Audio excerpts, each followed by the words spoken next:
Good evening again. I'd like to welcome two of my brothers in faith, and it seems they heard about this lecture at a restaurant, and I really appreciate their coming over here. And what I would do is we'll just go back, review what we have done in the three lectures so far. We talked about the pre-Islamic Arabia, how barbaric the culture was, and how the Prophet got the message, and how a big social revolution he brought with him, and then how the community of the Prophet split, and that required the need of study of the Quran, and there was no philosophy in Islam, and how the philosophy came, which was imported from Greece, and how the Muslims developed the Islamic philosophy. And then, while they were searching for the science of God, how they developed the worldly physical sciences. And then how Europe took these sciences and brought in the Renaissance, the Industrial Revolution, the Scientific Revolution, and how modernization came. And that's where we stopped. And today we'll continue where we left with modernization.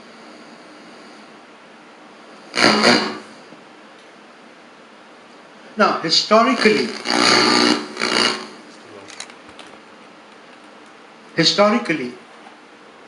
modernization is not what you see today. Modernization comes every 200, 300 years. Maybe Islam had got a modernization in that time when Europe was living in dark ages. And then Europe brought it modernization, and then now it's a modernization by the United States, because everything which first gets modernized is in the United States. So modernization has phases, and we are currently in a modernization where it's just not scientific, it's just not industrialization, but it is this modernization of the society. But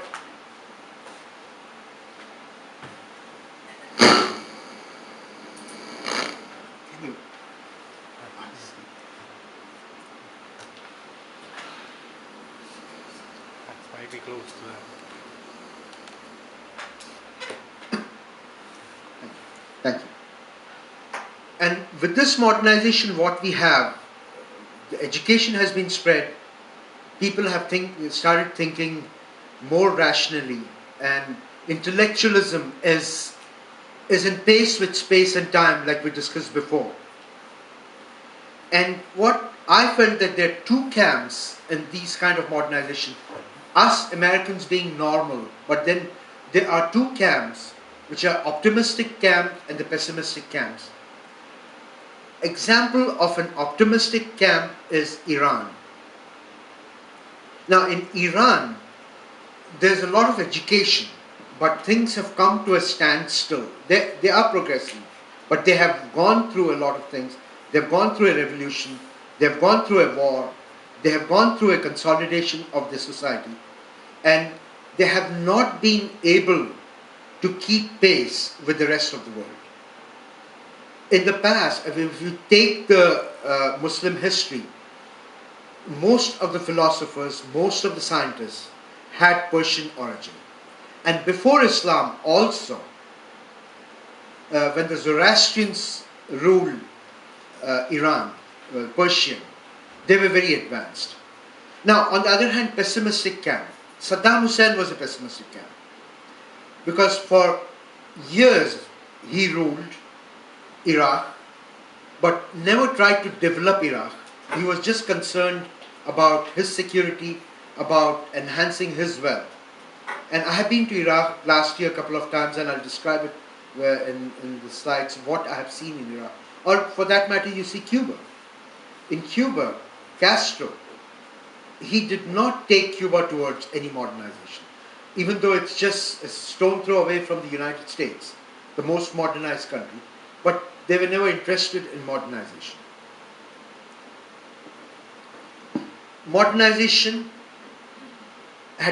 has led to globalization. Economically, politically, socially, there's an influence of one country on the other. We are so well connected, especially the internet, telephones, news, televisions. This is one of the products of modernization. Democracy. There were traces of democracy before, but it was not a fully formed democratic system of government, and which we got due to modernization, in which people have a claim in the government, even in the administration.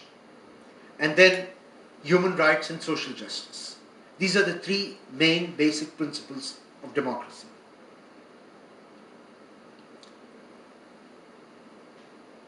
Results of contemporary modernization is industrialization, advanced artillery systems. I mean, there are negative effects also. Advanced artillery system is a negative effect. Imperialism is a negative effect. Capitalism is, to some extent, it is negative. To some extent, it's positive. It's balanced. Secularism. Now, secularism is, because since we are discussing Islam, Islam has only religious secularism. There is secularism in Islam. Islam is not without secularism. We have discussed verses before where there is no coercion of religion on anyone. It is very clear that no one can be coerced to become a Muslim. And when the Muslims were ruling from east to west, there may be rare cases, there are exceptions, but there's no coercion of anyone to convert into Islam. And that is Islamic secularism.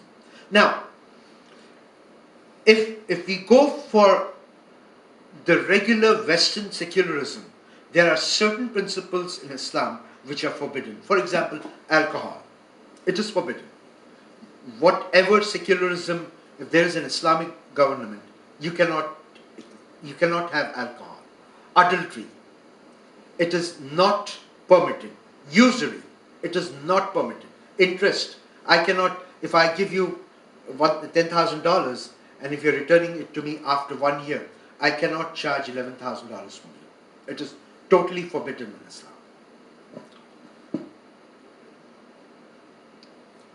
Now, again, the basic principles, like again, we looked at it in this side, claim, and the same thing, human rights, social justice, and consultations. Consultations is democracy. You're voting. And that's kind of a consultation that you're in the electoral and you're voting your representative. Now let's look at these three things in Islam: human rights, social justice, and consultation. There is a verse in the Quran, chapter 12, verse 40. Legislation is not but for God. What does that say? What it means that only there is a divine governance. There's only divine governance. And the literalist, like we have discussed about the literalists, the Kharjis, the Wahhabis, the way they take it is the governance is only by God. And what had happened was the Kharjis had objected to certain decisions made by Ali. And they said that governance is not yours. Governance is God's only. And the response given was by Ali is, yes, this is true, that governance is divine. But for a society, for the management of the society, it depends upon the human beings. Islam never says that it has to be only divinely governed. Because God has given rights to humanity to govern themselves. And these are the democratic factors in Islam: separation between the legislation and executive powers, oath of allegiance, and consultation. Separation, when the Prophet was there, when he governed, it was not separated. When the four rightly guided caliphs governed, legislation and executive powers were not separated. But after that, there has been a separation. It was only a period of 50 years, 70 years, and after 70 years, there's always been a separation of the legislation and the executive powers. The scholars form the legislative body and the rulers form the executive body. Now, oath of allegiance. The President of the United States takes an oath of allegiance, and we elect him. So that means a Democrat, for example, is alleging the support to a Democratic candidate. A Republican is alleging a support to a Republican candidate. That's the allegiance. In Islam, it has been a cultural thing that when a ruler, for a person to become a ruler, he needs to have the allegiance of the society, of the community. And that's how the first four caliphs, that's how they were elected and nominated. The first one was, and then the three were nominated. That was with allegiance. The majority came. And culturally, how it used to be done was he used to give his hand, and people gave their allegiance that we have an allegiance and we are supporting you. Consultation. Like in democracy, it's a form of a government where we have consultations, where we have public opinions. Quran very categorically says, so pardon them and ask forgiveness for them and consult them in the matter. And when you have decided, then rely upon God. Indeed, God loves those who rely upon Him. Then, in the chapter 42, verse 38, and those who have responded to the Lord and established prayers, and whose affair is determined by consultation among themselves, and from what we have provided them, they spend. Consultation, and in fact, there's a chapter called Ashura, which just stresses upon consultation among people. That whenever decisions have to be taken, it is consultation. Even divorces. For divorce, they don't just divorce like that. Like in the United States also, that the judge asks to go for counseling. Same thing. The members of the family get involved, and they try to counsel the couple, and before a drastic decision is taken. Consultation is a very important aspect in Islam. Social justice. God commands justice, the doing of good, and the liberality to kith and kin, and He forbids all shameful deeds and injustice and rebellion. He instructs you that ye may receive admonition. The word justice, when I try to search in the Quran, it has occurred 66 times. Justice of God to humanity and justice among human beings. And it is the second most important principle. The first is there's one God, the unity of God, and second is justice. We have discussed this before. Justice plays a very, very important role in Islam. Now, this is a brief discussion we had about modernization. Now, when the Muslims started realizing the growth of the Western countries, there were some Muslims who rose. And they were in the 19th century, Muhammad Abdu, Afghani, Sir Syed Ahmad, Maulana Maududi later on, and Maulana Azad. These scholars, they rose. Abdu was an Egyptian scholar, a liberal reformer, and he was a founder of Islamic modernism. And he tried to, like we discussed before, what had happened, one of the causes for the degeneration of Islam was the scholars, the intellectualism had stopped. And they were only in orthodox dogmatism, completely. ritualism which were not, there are certain rituals like performing the prayers is a ritual shown by the Prophet. There cannot be any changes in that. Performing the pilgrimage to Mecca is shown by the Prophet. There cannot be any change in that. But there were certain rituals, like if I am from India, there was a mix between the Hindu culture and those rituals got inside Islam. And these are not part of religion, they are rituals. And then these rituals, the scholars were not willing to make changes to that. They were not willing to make, like Persia, there were Persian rituals. When Islam spread in Persia, there were Persian rituals. Like Islam went to Ottoman, there were Turkish rituals on that. So Abdul tried to break them, and he went to France to study. And please read that. I went to the West and I saw Islam, but no Muslims. I got back to the East and saw Muslims, but no Islam. So, like I told you, my first interaction in the United States of America with Dr. Bradman, I told you in my first lecture, I had only $2,000 with me. And I'll tell you, this is not going to happen in India. This is not going to happen in Bangladesh. This is not going to happen in Pakistan. This can happen only in the United States of America. He talked to me, asked and saw the enthusiasm and zeal in me to educate myself, asked me to come back after 1 hour, and my tuition was paid. And there was an assistantship given to me, and he monitored me throughout. He monitored me throughout. So that's basically what Islam is. Humanity. That's basically what Abdu implied. The hard work, the humanism, the caring for your neighbors. And he saw that in the Western world.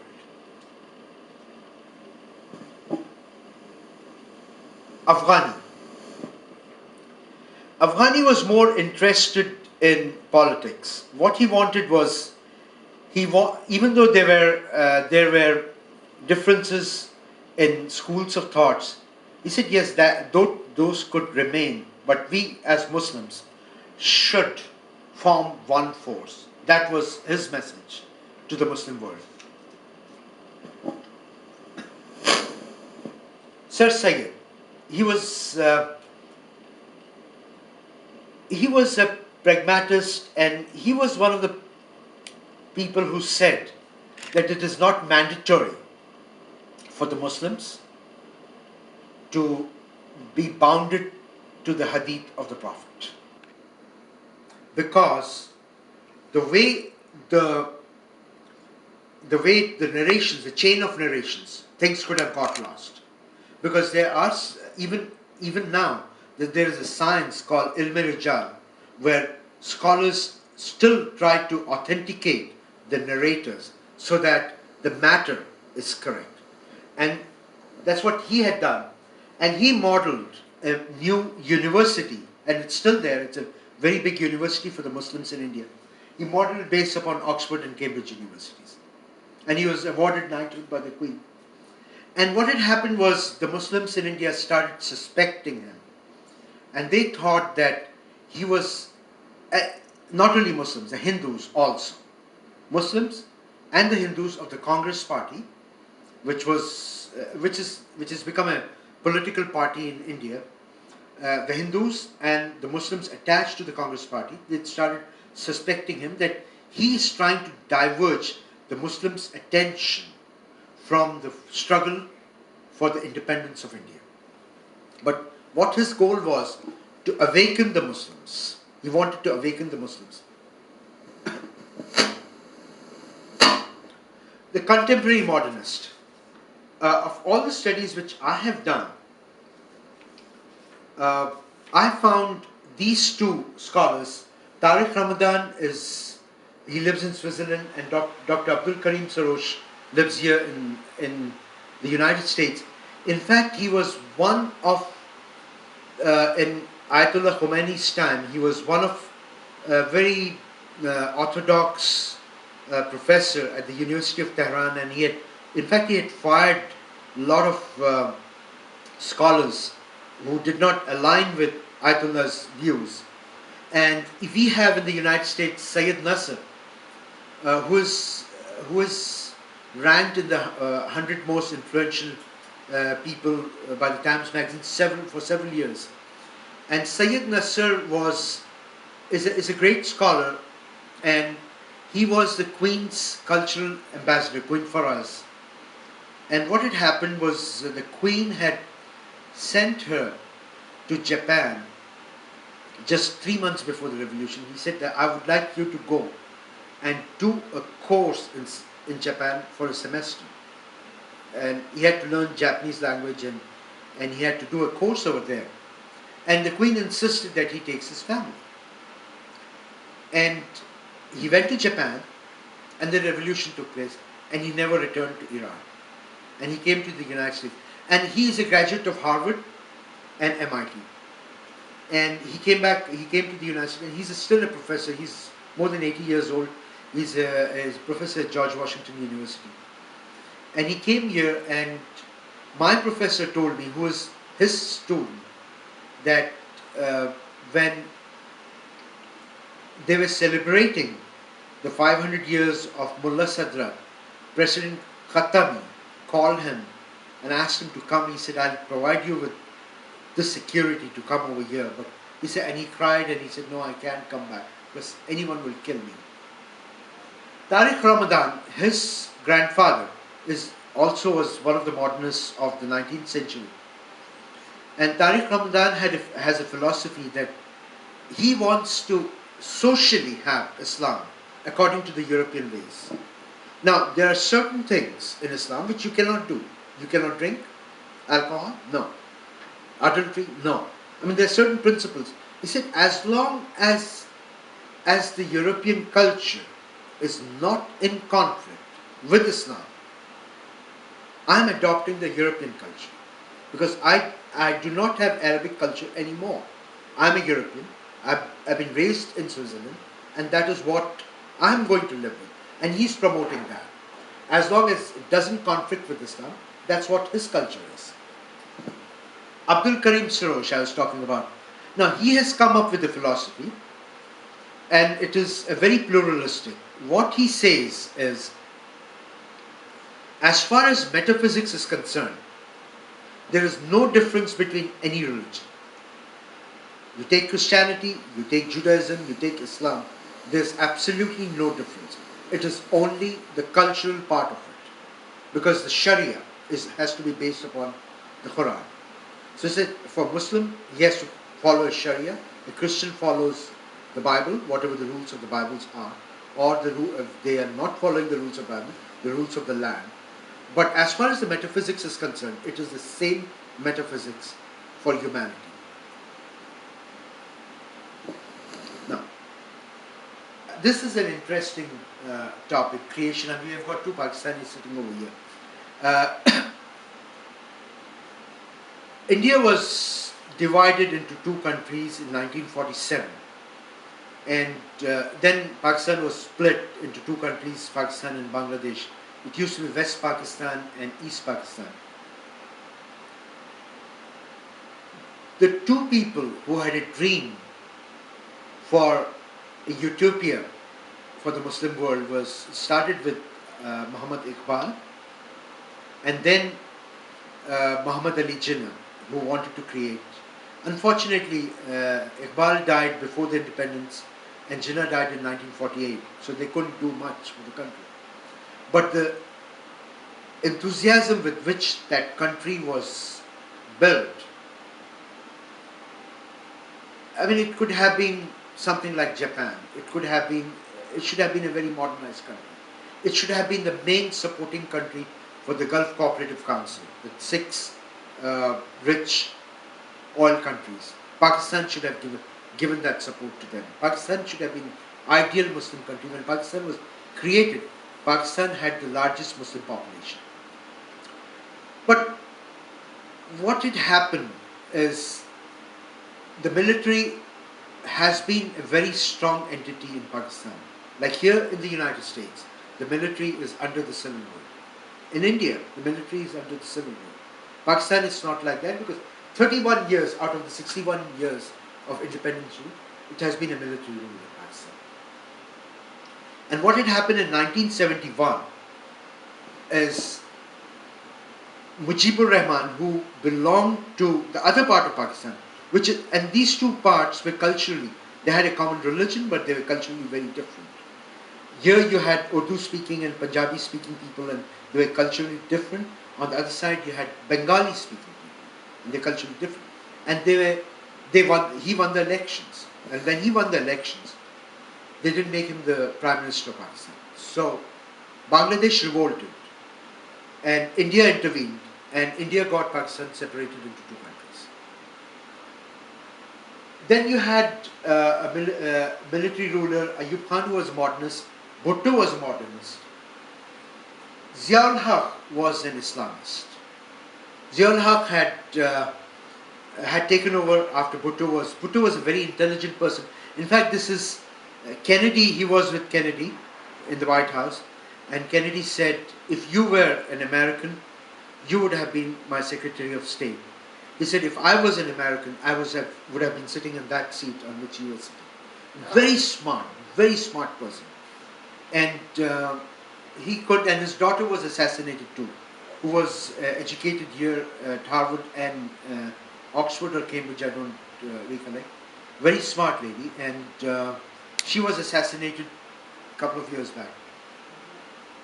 Ziaul Haq, what he did was, he infiltrated the Afghanis inside Pakistan. It was 1988 when I visited. Half my family is in Pakistan, and I visited, and that's where the infiltration was there. And when the Taliban fought against the Soviet, United States helped with the artillery, Saudi Arabia helped with the finances, and Pakistan provided the training. Iran. I'm kind of taking some case studies of some countries. Iran was ruled till the 70s, and Shah was a tyrant. Shah's father had become, he was the first king of that dynasty, his father. Then he was removed, Shah was installed, and then there was an election. It was a landslide victory for Mahmud Mossadegh. His name was Mahmud Mossadegh, who got elected. And what had happened was the Britishers had control. They had control of the oils of Iran. What he said is, look, give us half the share of the oils. And the British says, no, we provide you the jobs. And the jobs to the Iranians was, they were asked to do the mine working. And he went to the World Court, and he won, and he got the Britishers removed from there. And at that time, Winston Churchill was the Prime Minister of Great Britain, and Truman was the Prime Minister of the United States.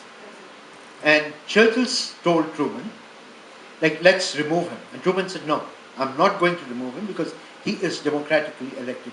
You can call Mossadegh a Gandhi of Iran. Very progressive person.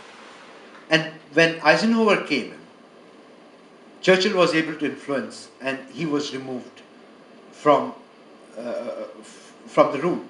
And later on, Bill Clinton's Secretary of State had publicly apologized for that action. That happened when President Clinton was in the room. So, and then Shah became the king. And Shah started off. In fact, the story is, Shah didn't even know. He was in France with his family. He heard it on the radio that Dr. Mossadegh has been removed, and the Iranian people are waiting for the Shah to return to Iran. He heard it on the radio while having a breakfast in France. As soon as Shah came, what he did was he sidelined the scholars, the religious scholars. He just sidelined them. And two reformers came. One was Ali Shariati, another genius, and he was educated in France. He had socialist mentality, but he was a very powerful speaker. He's never written a book, but he was such a powerful speaker. He was the architect of the revolution, and it had come that Ayatollah had started talking his language. Whatever Shariat he used to talk, Ayatollah used to talk that. And he was assassinated at the age of 40 in England by Shah. Shariat, Ayatollah took over from there, and it was easy. Shariati made it for Ayatollah. And Ayatollah was exiled to Iraq first, and then Saddam Hussein said that I don't want him. And he asked Shah, shall I execute him? Shah said no, if he gets executed it will be a big political problem for Shah. So he exiled him from, Saddam exiled him from Iraq, and he went to France. And then it was called a cassette revolution. He used to record his speeches and send it to Iran. And Shah, being very powerful, very wealthy, his secret service agency was called SAVAK, fully supported by the United States. And every third person probably was an agent of SAVAK. If anyone had spoken, if anybody spoke against Shah, he would disappear within hours. People wouldn't know where that person was gone. And Khomeini mobilized the masses and he brought the revolution, and then Shah was dethroned.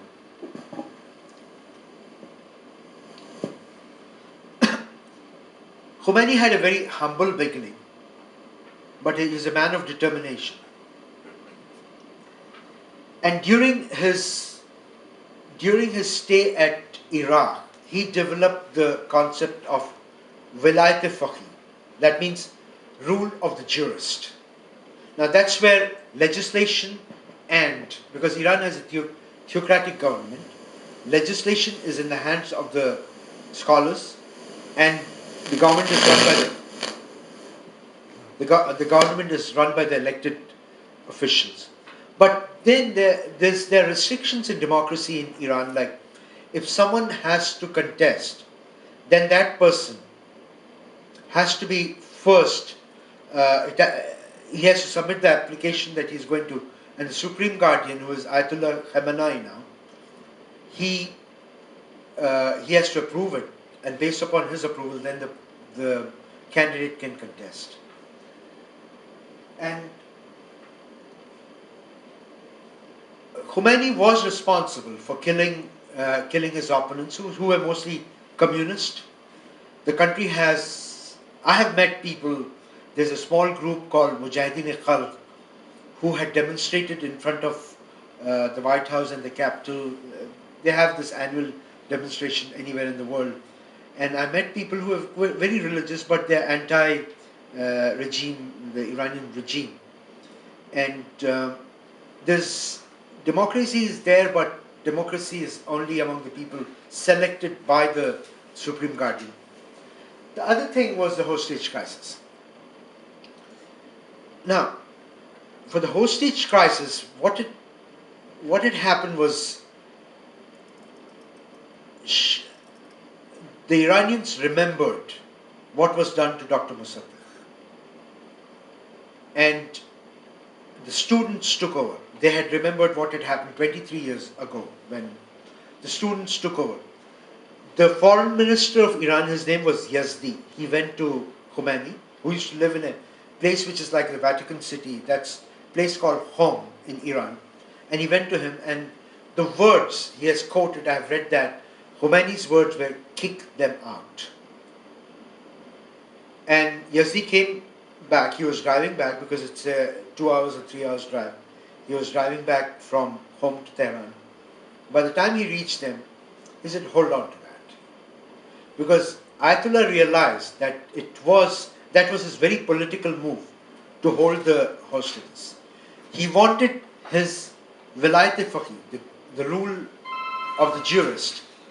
He wanted the Vilayat-e-Faqih to be approved in the ballot, and that gave him, because when that was put to ballot, the rule by the jurist was put to the ballot, it was it was almost 95% to 99% victory to Ayatollah Khomeini.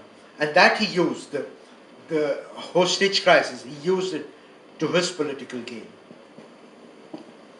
Now he consolidated Iran.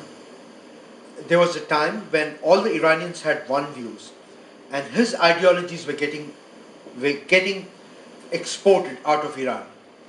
That was when, on one side, on the west side of Iran was Iraq, and on the east side of Iran was Afghanistan.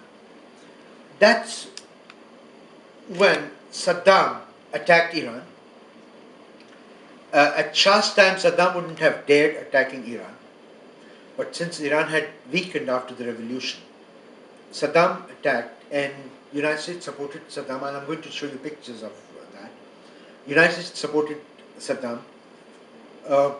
Saudi and Kuwait provided the finances. The war went on for 10 years because the ideology was spreading so fast, and the Saudi government wanted to stop that ideology from both sides of the country. And in Afghanistan, they started developing the Taliban.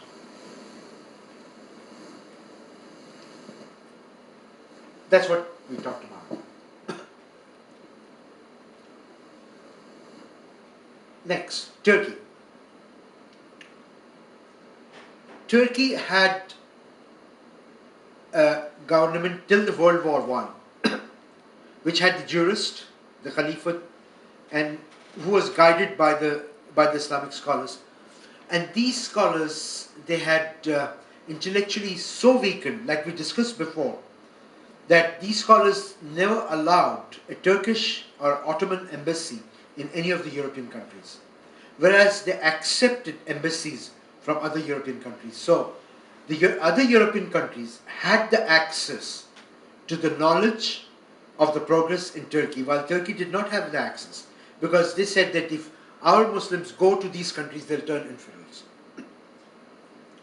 And the way the ruler of Turkey used to address, for example, I have a photocopy of a letter he wrote to the Queen. I expect loyalty from you. He starts his letter, I expect. I mean, a king writing to a queen, and that was the ethics of the ruler. I expect loyalty from you. That's how he used to start. So obviously those kind of civilizations, they failed. And then when they went into the World War I, Ottoman Empire was disintegrated. And in the Treaty of Severus, Saudi Arabia was created and Israel was created at the same time. We'll come to Saudi Arabia later on. Mustafa Kemal Atatürk, who was a modernist, he took over and he completely tried to abolish Islam out of Turkey. Headscarves, for example, were banned. Muslim women wear headscarf and they were banned. Beards were not allowed. Prayers in public, Islamic prayers in public were not allowed. He got European democracy to some extent, but he got the European secularism over there. Now, democracy he didn't get. He had only one party rule, because that was not Western democracy, because he wanted to control over Turkey. He did not get the complete Western democracy. He just got secularism inside. And he tried to modernize Turkey. He did that to some extent. And he made a lot of changes. And even the script, the Turkish language script, which was in Arabic script, writing from right to left, he changed it and got it into Latin script. And he changed. It was a change ideologically in Turkey.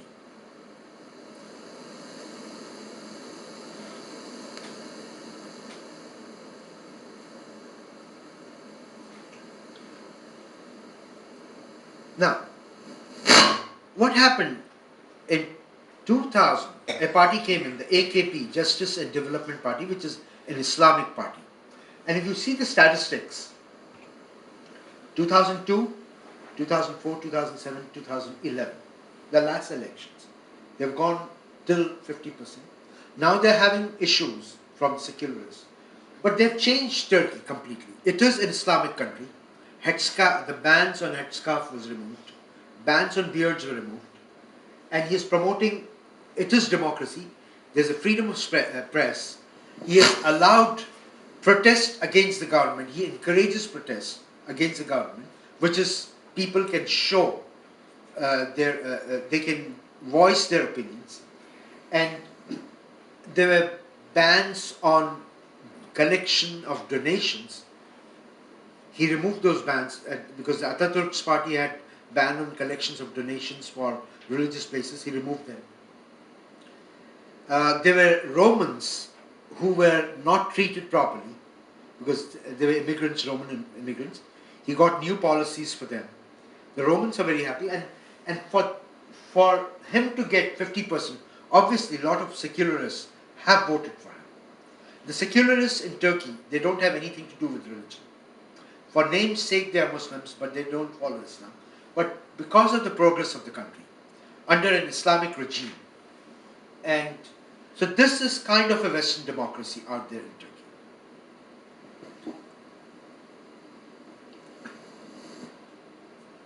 Transnational issues. Because of the globalized world, there were issues. Muslims are there in almost every country. And when there were issues, there were protests from all over the world. The first, in the modern times, what I have seen is the satanic verses. Salman Rushdie, and it had started, the first protest started in Bombay. It was in 1988 or 89. It started in Bombay. And Rajiv Gandhi, who was the Prime Minister of India, he banned the book in India. There were protests by the Muslims done in Bombay, and Rajiv Gandhi banned it. And then Ayatollah came with a fatwa. That is, fatwa is a ruling from a religious scholar who has reached certain level of education. For a religious scholar to give a fatwa, he should have something like 10 PhDs or 17 PhDs, something like that. Then he can issue a fatwa, a ruling. I mean, people who issues, and there are a lot of people who don't have any knowledge, but they issue fatwas. But an actual fatwa is based upon a lot of research. The person has to be 70, 75 years old, has to be in the field of Islam for 50, 60 years. And that's when that knowledge comes to issue a ruling, a fatwa. Ayatollah had issued a fatwa, and they had said kill him, and that there was a monetary reward also. It was $1 million, then it became $2 million. Then came Danish cartoons. In fact, last Sunday, I was at a meeting in Cold Springs where this person who was a cartoonist was invited, Chris Hitchens, who converted to Islam. And this was a very controversial figure, and I'll show you pictures. Yeah, that's the best I could get from the internet. They showed the images of the Prophet, and that's blasphemy, showing this kind of image. So there's a lot of protest against these all over the world. And the third, about a year back or 1.5 years back, you must have heard about a movie that came out. Actually, it was a movie trailer that came out here in the United States regarding the Prophet. And this Mrs. Clinton had called it disgusting. It was a 10-minute stay. Now, in all these cases, there had been violence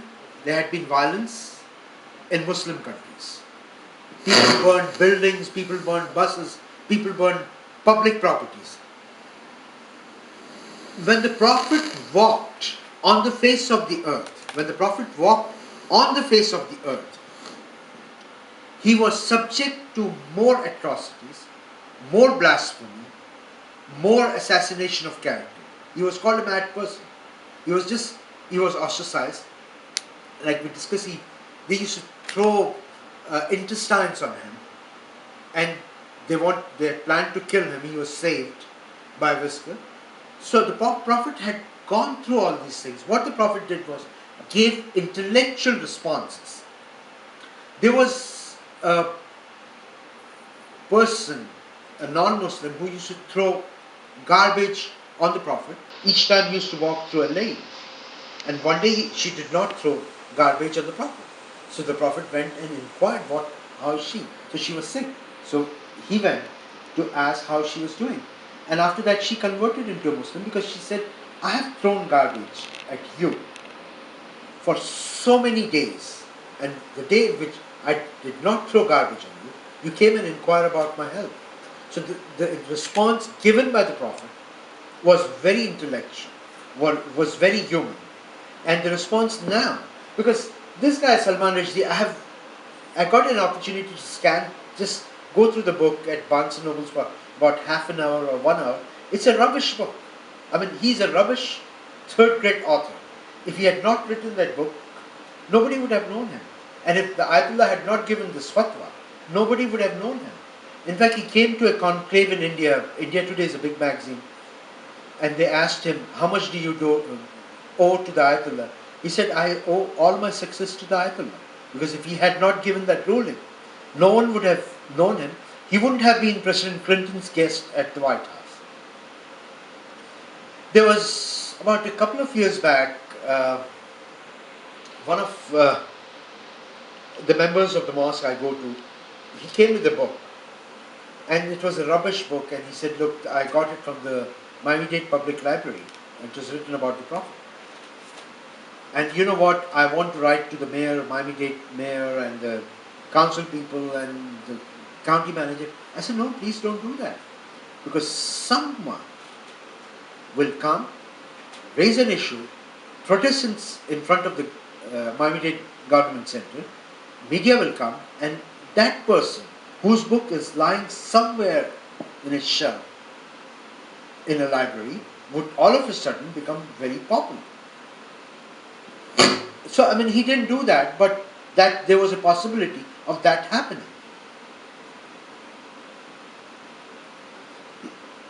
Now, you saw that how there were some intellectuals among Muslims, but there was a period of even Arab nationalism is still there, especially after the creation of Israel. And Jamal Abdul Nasser, when he was a modernist. In fact, he struggled and he was supported by a Muslim revivalist. His name was Sayyid Qutb. He's written a small book which is available on the internet. I'll recollect the name of the book. And what Sayyid Qutb wanted was to take Islam back to 1400 years. He said, the Salafi, the term is Salafi. Salafis are the Prophet, his companion, the Prophet's companions, their followers, and the students of the followers. That means the first 50 years or 60 years, 1400 years. Now, this ideology is going back to that time. It doesn't work because we are in a different era. Quran is not a book for 1400 years back. Quran is a book revealed for mankind till the existence after it was revealed. So the hermeneutics, the exegesis of the Quran has to be according to the contemporary times. And for that, the religious scholars, they have to be abreast with what's going on in the world. Like the real intellectuals, the Muslim intellectuals have come up with solutions of democracy and how democracy fits with Islam and how Islamic democracy can be an ideal for a Muslim world where you have the values of Islam, you have the values of Islam, you have the values of the modern world, both combined. You're not trying to compensate with the Islamic values for democracy. No, both can be combined. And Turkey is an example, which had totally become an irreligious country, and then people realized, few Muslims there, they realized it, and now Turkey is a very progressive country. It's being ranked as the industrialized country in the world. Its economy is among the top 15 countries in the world, and that is an Islamic government. Now what Nasser did was, he took the support of Sayyid Qutb, when he came to power, he offered Sayyid Qutb the position of the education minister of Egypt. Qutb said, no, I want to run the government totally according to Islam, which was followed 1400 years ago, the Salafi. He said, no, I'm not allowing you to do that. And then Qutb was arrested. Then he was released. He continued with his activities. And later on he was hanged by Nasser. Why I mention Qutb is when I come to Osama bin Laden, because Qutb's brother was the teacher of Osama bin Laden. That is the ideology which Osama bin Laden took.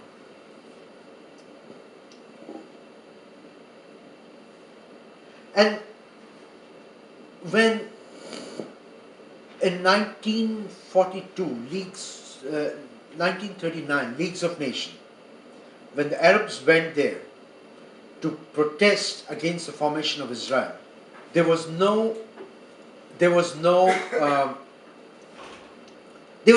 hardly any representation. They did not have any plan, they did not have any strategy. And Israel was formed. There was no resistance. No. And then the wars took place, and then Nasser tried to do a lot of things, but he died young. Now, other part of the Arab world is the Gulf Cooperative Council. These are the 6 countries: Saudi Arabia, Bahrain, Qatar, United Arab Emirates with Dubai is, Oman and Kuwait. These are the 6 oil-rich Muslim countries. Saudi Arabia being the richest, being the 2nd largest oil producer in the world.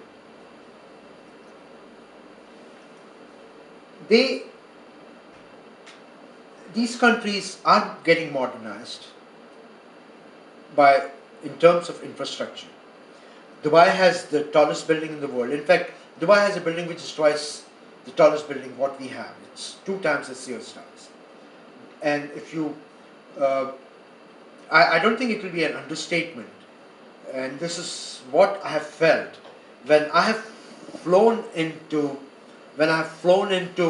New York airport, because Emirates travels from Dubai to New York. When I've flown into New York airport, from Dubai airport, which is designed by a firm, Miami-based firm, Lee and Elliott. When you come out of Dubai, come to the New York airport, JFK, it makes JFK look like a 3rd world country. Literally, I mean, that airport is massive. I mean, their infrastructure is immaculate. And when you're driving inside Dubai, where the high-rises are, where the buildings are, the architectural marvel, and just not in Dubai, in other countries also. Qatar is being, there's a lot of progress in Qatar. Saudi Arabia, Mecca, I'm going next month there. Each time I go there, it's something different. And the buildings which are coming around Mecca, and all the top hotels over there.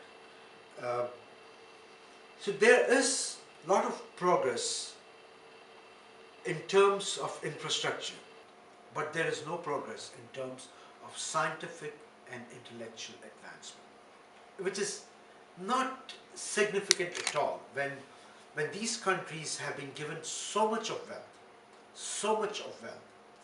but there is no progress scientifically in these countries. Wahhabism. Now that is the root. Wahhabism is a literalist theology, like we talked about the Kharijis, where the Islamic theology, the school of thought started. That was the first school of thought, that a person who commits a sin becomes an infidel. There was no concept of justice among the Kharijis. You commit a sin, you're not a Muslim, you are infidel. They even said, Ali, you're not a Muslim. If you want to be a Muslim, you have to recite a thing called Shahada. Shahada is a Muslim has to recite, there's no God but God, and Muhammad is his prophet. They said, unless you recite that, we are not accepting you as a Muslim, because they were the literalists. Then another scholar came, his name was Zahiri. He spread literalism for some times. And then later on, Ibn Taymiyyah came. When Ibn Taymiyyah came in 13th century, and I've spoken about Ghazali before, when Ghazali said the only science we need to deal with is the medical science. Rest is all we should not, we just focus on the Quran and the Sharia, the laws, and that's it. That's when the decline started.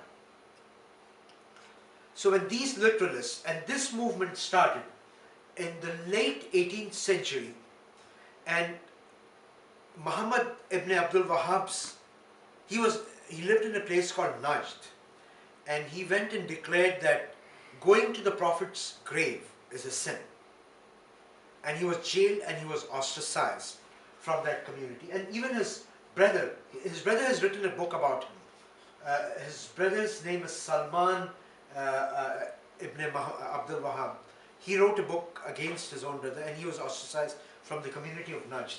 So he went to a community called Dirya, a small town, where Muhammad ibn Saud, the founder of Saudi Arabia, he was the ruler, a very small place. He was a ruler. He was struggling. He had this ambition and he wanted to expand. So now these two people had they kind of had an alliance, and Ibn Saud told Ibn Wahhab that I will support you in your theology, and Ibn Wahhab said, I will support you in your rulership. Now Ibn Wahhab comes from a place where it was totally nomadic. There were no scholars in Najd. There were scholars in Medina, but he is not from a place like Medina.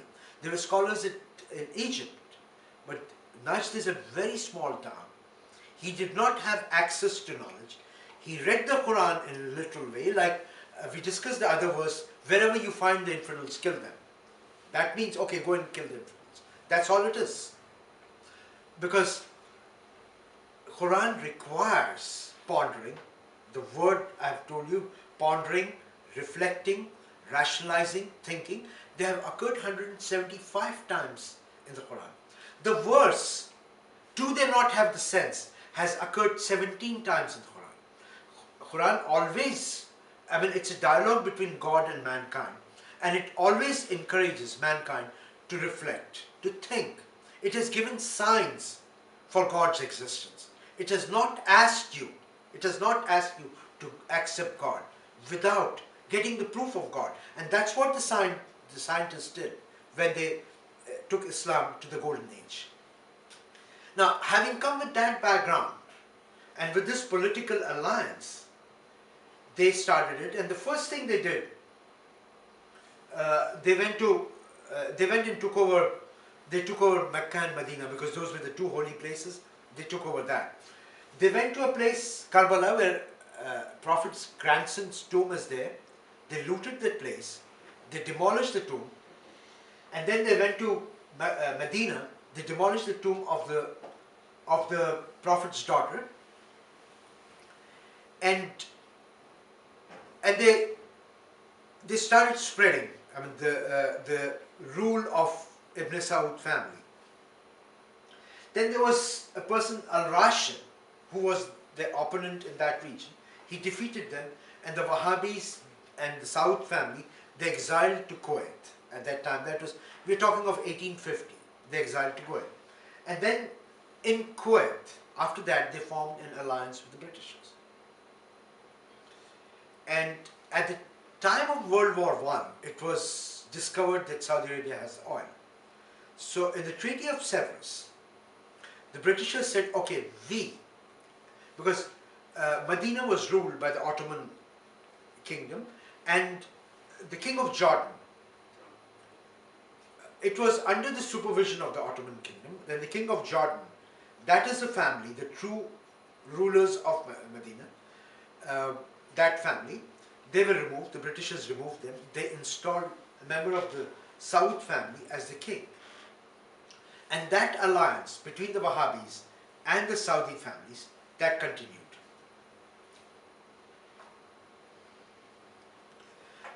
Now, as the world is getting modernized, people in these regions are trying to think, why are these people own the complete, the entire wealth of the kingdom which belongs to the Muslim. So the Saud family gets the endorsement from these scholars from the Wahhabis, and in return the Wahhabis finance their ideologies.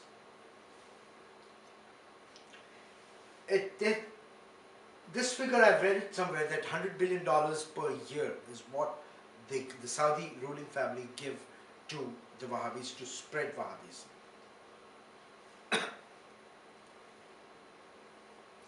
Now, Taliban and Al-Qaeda, the way it was created was, United States did not want USSR in Afghanistan. And the support to Osama was provided by the United States. In terms of arms, Saudi provided the financial support, Pakistan provided the military training. And they were fighters. Osama is a civil engineer. Osama was trained by Sayyid Qutb's brother, Muhammad Qutb, while he was attending school in Dammam, the University of Dammam. That's where he developed these ideologies. What had happened was, his father is among the richest civilians in Saudi Arabia. They've got this huge construction company called Bin Laden Construction. He's got 18 brothers, and all of them are very wealthy. And he got influenced by Sayyid Qutb's brother, Muhammad Qutb, and he developed those extremist ideologies.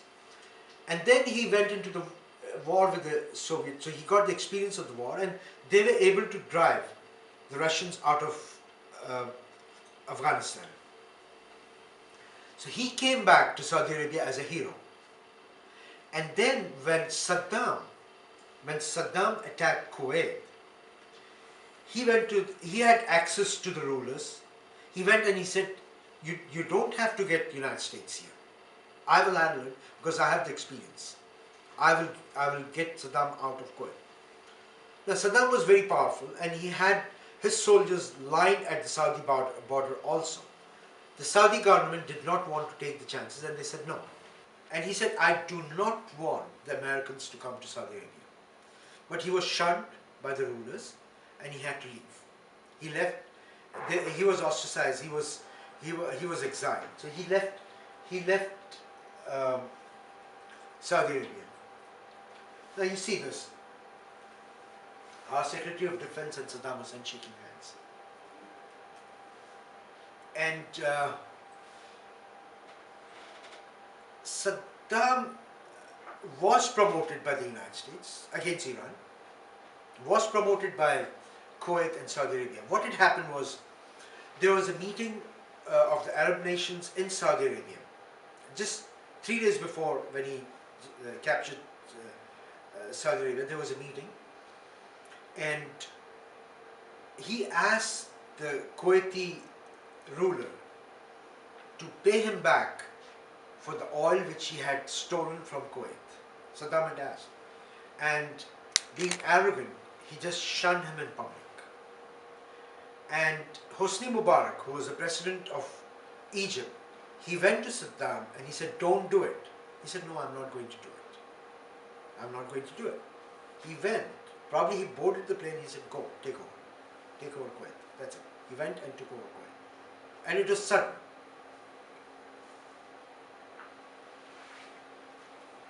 Now, here are some of the miscalculations of the United States. One is the oil embargo of 1973, the Yom Kippur War, Israel and Arab War. And what had happened at that time was United States sanctioned an aid of $2.2 billion in 1973, which must be now in $1 trillion to Israel.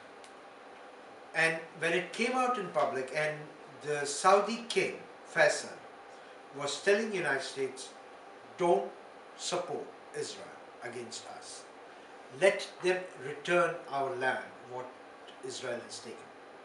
And then when they did not listen, and he thought that he would be able to negotiate, he thought that he would be able to threaten the United States with oil and friendship. It was just a threat. But when that aid was announced of $2.2 billion in 1973, that's when he was pressurized, the Saudi king, Faisal was pressurized by the Wahhabis to impose oil embargo.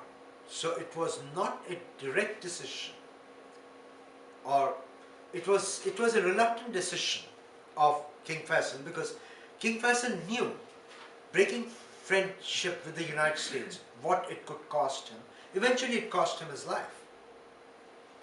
And so that was the first mistake. The United States never expected that oil embargo, and it was the power of the Wahhabis on the rulers for the oil embargo. Next, Kuwait War. The Wahhabis did not want the Americans to come inside the Saudi soil. As yes, there are a lot of Americans there, but not as soldiers, not as an army. And the king, Fahad, had to literally beg to the Grand Mufti to allow Americans to come inside. So he said, okay, they come here for 3 months, finish the job and leave. He agreed. And in the bargain, in order to allow the American troops inside Saudi Arabia, there were a lot of things which the Wahhabi scholars got in the bargain. Their power became more.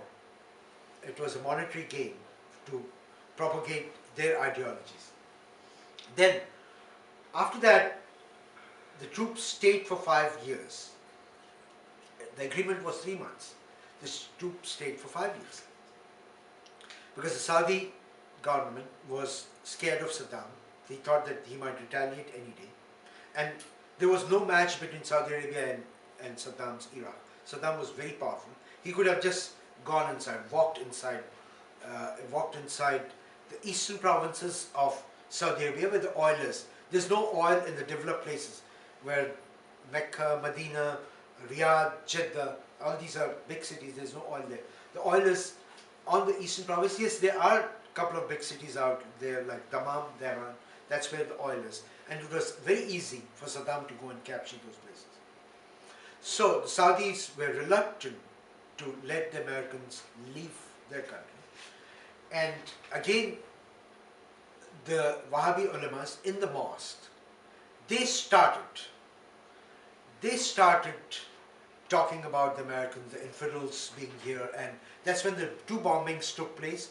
One was Al-Khobar Center, and one was in Riyadh, where a lot of American soldiers were killed, other expatriates were killed, and that was the Wahhabis, who did not want the Americans inside the country. Creation of Taliban, that is again the Wahhabis, because Taliban was created. The Taliban ideology is the Wahhabi ideology. The Taliban was created with the Wahhabi ideology. So there was an influence of the Wahhabi ideologies on Taliban. And then allowing the spread of Wahhabism in order to stay in power, because there could be a revolt inside Saudi Arabia, because the youngsters do not want monarchy now, because there's democracy everywhere. Only in some places there's monarchy, and there's an absolute monarchy in the 6 oil-rich countries, Muslim countries. And the youngsters, they come to the United States, they go to Europe to study, they are seeing the modernized world.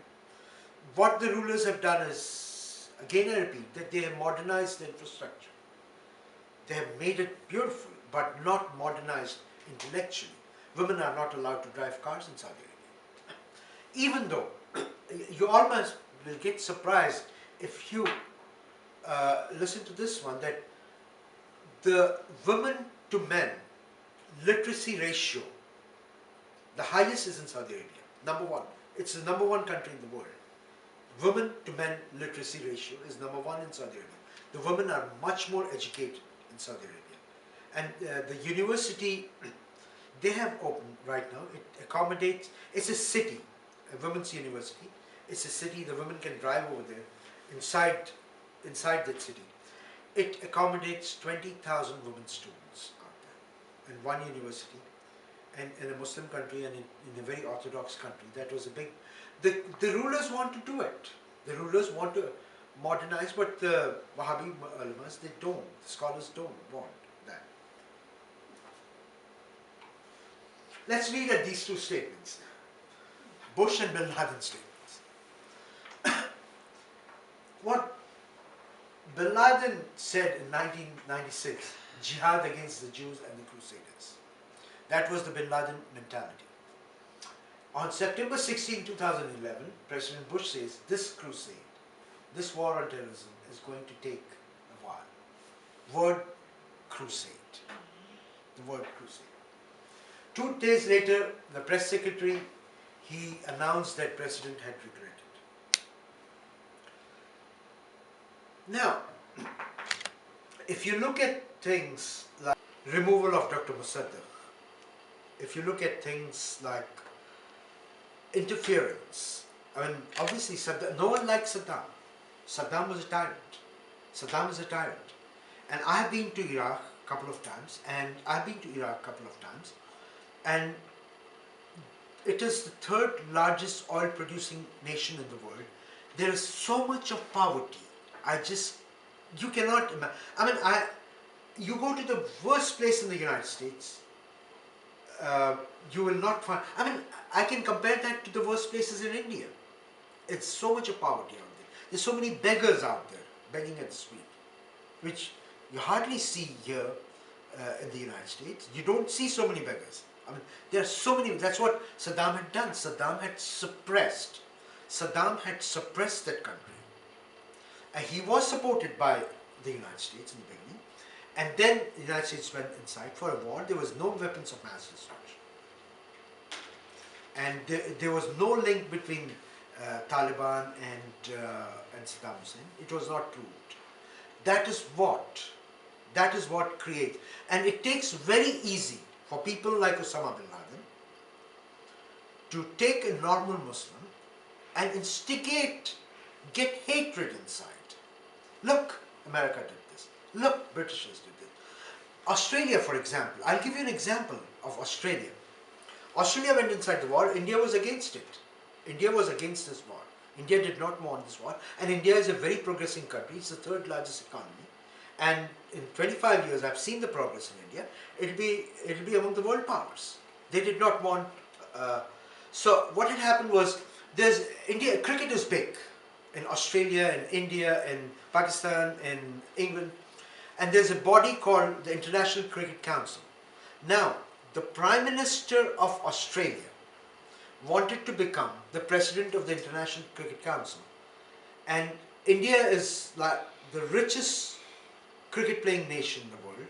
They have the money. They have IPL, which is the 2nd biggest league after NBA, and they said, no, we don't want him. If he becomes the president of ICC, because of political reasons, because what he did with the war, because India was against the war, there's no need for going for a war, destroying the world economy. And if he does that, we are walking out of ICC. We will not be a member of ICC. And India walks out of the ICC. ICC is in a big problem financially. And they did not allow him to become the prime minister of a country. They did not allow him to become the president of the International Cricket Council.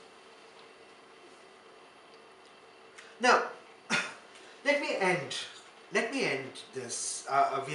We have spoken for 4 days, last 4 Tuesdays. Would it be fair?